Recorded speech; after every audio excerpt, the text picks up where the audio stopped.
Jim, you're here in Delir Street. You're giving blood today. What has prompted you to come in? Well, I suppose two things. Maybe a couple of text messages, which reminds me, and I suppose the fact that it's coming close to Christmas, and that feeling that make a little gesture to kind of help people, I suppose. And how long have you been giving blood? Well, I was just saying to Franklin here, I gave my first pint of blood on the 1st of August, 1974. And the reason I can remember that is I was 18 years of age, so I fulfilled the requirements of being 18.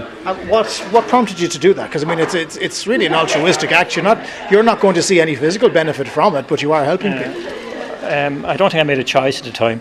I think I was in a school and I was brought in here, as part of the gang. So that was it, You weren't put off coming back anyway. I've been coming. Yeah. How many times have you donated over the years?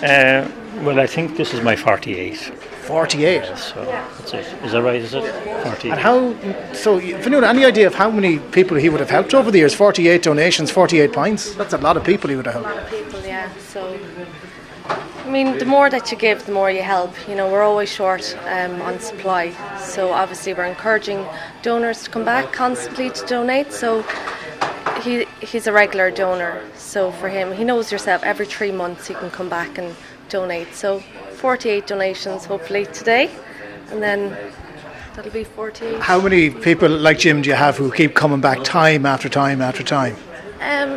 I don't know the exact number, but we have a lot of regular donors. They get the texts, they get the letters out, which is brilliant.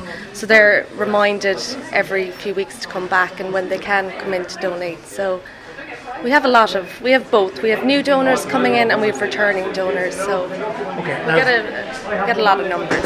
Franklin is here ready to go, and if you don't mind, Jim, we're going to stay around because a lot of people who haven't gone through this will be unfamiliar with it. I have never done it. I've had needles in my arms in hospitals, but I've never done this. So do you want to talk us through what happens here, guys?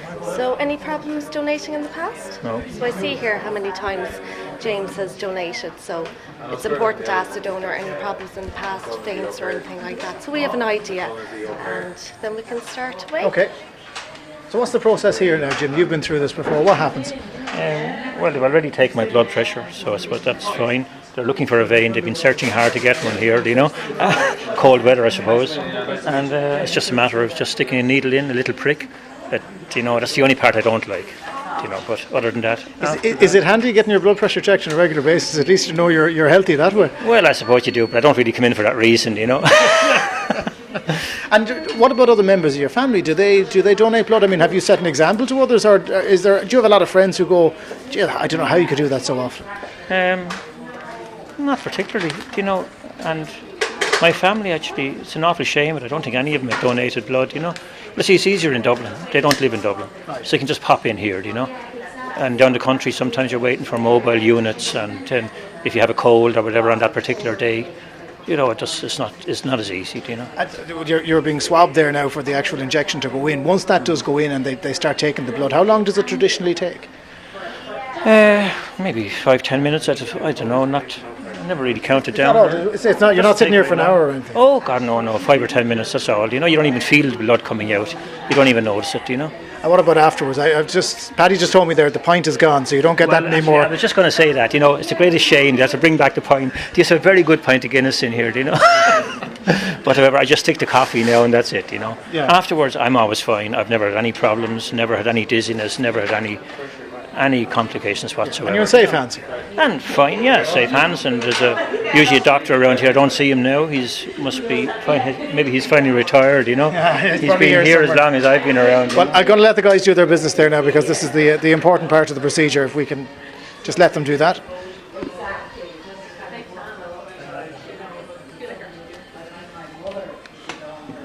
Yeah, so tight squeeze the hand for me.